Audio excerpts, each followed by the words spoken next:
High hi everyone. যারা ইউএসএতে আছে তাদেরকে গুড ইভিনিং, যারা ইন্ডিয়াতে আছে গুড মর্নিং। হয়তো সকাল এখনও হয়নি। আজকে আমি ফার্স্ট একটা ভিডিও আপলোড করছি ফেসবুকে, যেটা এর আগে আমি করিনি। আমি একটা বিষয় নিয়ে কথা বলতে চাই।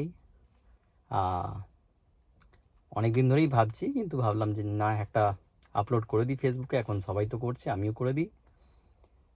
তো বিষয়টা হচ্ছে গডকে নিয়ে, ভগবান। অনেকেই আপনি দেখবেন ভগবানে বিশ্বাস করে, অনেকেই করে না। আমারও একটা পার্সোনাল মতবাদ আছে ভগবান আছে কি ভগবান নেই সেটার ওপর। কিন্তু কোনো কিছু শুরু করার আগে আমি কিছু স্ট্যাটিস্টিক আপনাকে দিচ্ছি, তারপর আমি আমার নিজের মতবাদটা আমি আপনাদের জানাবো।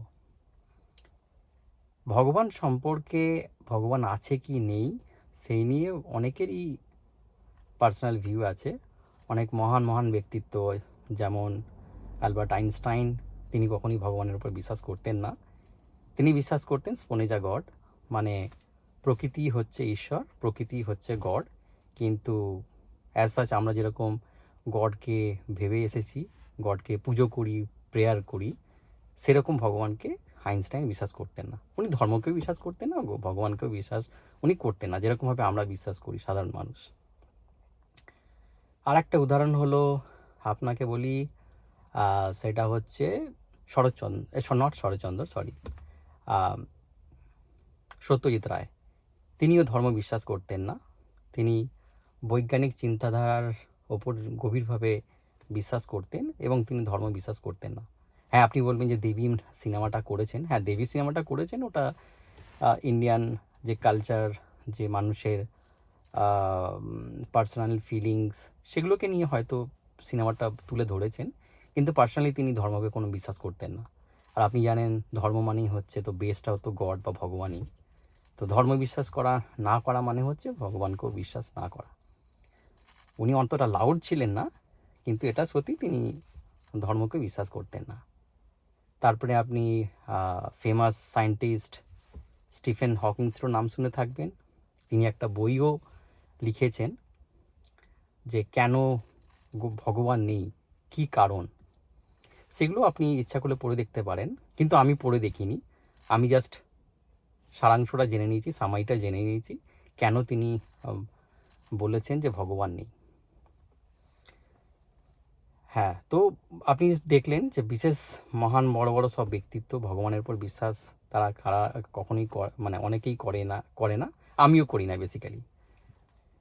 তো আমি ছোট একটা এক্সাম্পল দেবো আজকে। তো তাই বলেই সেটা বলেই আমি শেষ করব। এর পরবর্তীকালে আমি হয়তো আরও এক্সাম্পল দেবো কী কী কারণে আমি ভগবানের উপর বিশ্বাস করি না।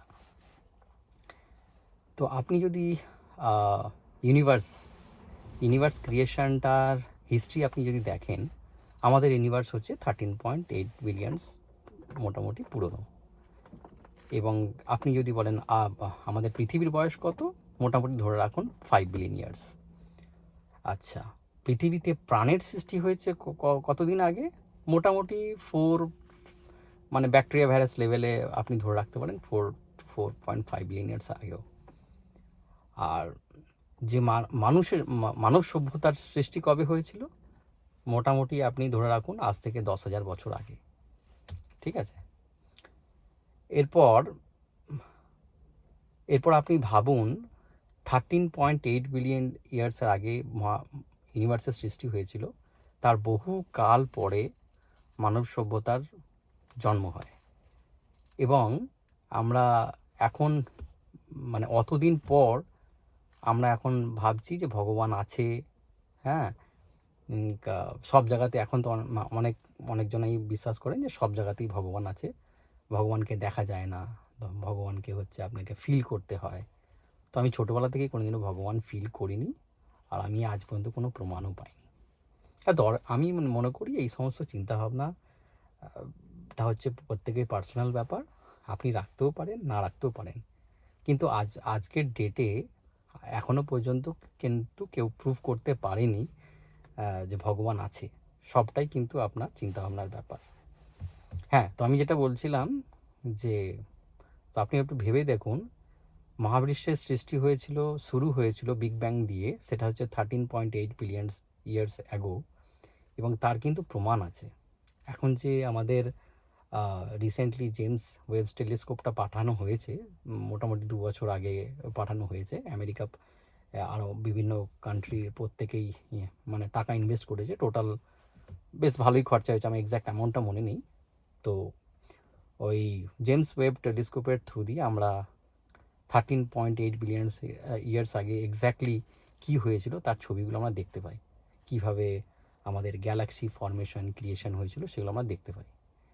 এবং সেখান থেকে কিন্তু আজ পর্যন্ত যে পৃথিবীর যে সৃষ্টি তার ইতিহাসটা আমরা পুরোপুরি অনেকটাই জেনে গেছি। আপনি ধরুন যে বেস্ট আমাদের কাছে জানা 100% ক্লিয়ার, আর এখনও ছোটোখাটো ব্যাপারগুলো রয়েছে, সেগুলো এখনও রিসার্চ চলছে, আরও অনেক প্ল্যানেট ডিসকাভারি ফেজ চলছে, সেগুলো তো চলবেই। কিন্তু আপনি ভেবে দেখুন, মোটামুটি 13 বিলিয়ন ইয়ার্সের পর মানুষ সভ্যতার জন্ম হলো, আর মানুষ পুরোপুরি জন্ম নিয়েই এত বুদ্ধিমান হয়ে গেল, সব কিছু জেনে গেল যে পুরোটাই হচ্ছে নাকি ভগবানের সৃষ্টি। এটা কি করে হতে পারে? ভগবানের মহাবিশ্বের সৃষ্টি কীরকম হয়েছিল সেটা তো আমাদের এখনও বিগ ব্যাংয়ের পর আমরা জানি, কিন্তু বিগ ব্যাংয়ের কি আগে কি হয়েছিল আমরা জানি না। তো বিগ ব্যাংয়ের আগে কি হয়েছিল সেটা জানি না বলেই সেটা গড করেছিল এটা ভেবে নেওয়া অন্যায়। যেটা জানি না সেটা আপনি বলুন আমি জানি না।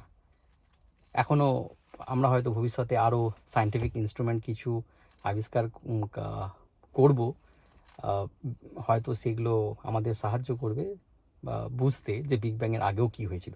কিন্তু এখন পর্যন্ত যা ডেটা আছে তাতে আমরা বিগ ব্যাংয়ের পরেই যা যা ইভেন্টগুলো হয়েছিল সেগুলো মোটামুটি আমরা জানি। তো এইগুলোর জন্য আমার মনে হয় না যে আপনাকে ভগবান আছে বলে এই বিশ্বাসটা রাখতে হবে। ঠিক আছে, এটা হলো আমার পার্সোনাল মতবাদ। যদি আপনাদের অন্য কিছু বলার থাকে, যদি আপনি এগ্রি হন, তাহলে অবশ্যই কমেন্টে জানাবেন।